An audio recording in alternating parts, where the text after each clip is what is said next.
कोई बात नहीं, आपने आप बोले ना मुझे। पर थी क्या बोलते भेलपुरी खा रही थी, मेरा पति साइड में था, एक इंसान। అమ్మాయిని చూడండి పాపం, కొత్తగా పెళ్ళి అయిందంట వాళ్ళకు. పెళ్ళి కరెక్ట్ 4-5 డేస్ అయింది.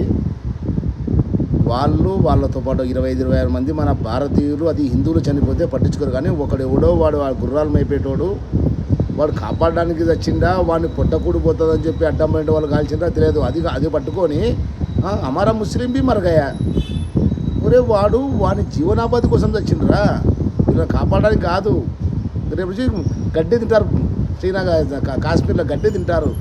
ఓకే, ఆయన కూడా చావచ్చు, ఆయన గొప్పోడు కావచ్చు, నేను చూడలే.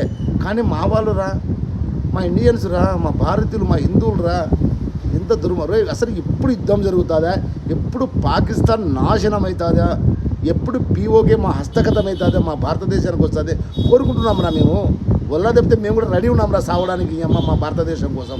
జై హింద్.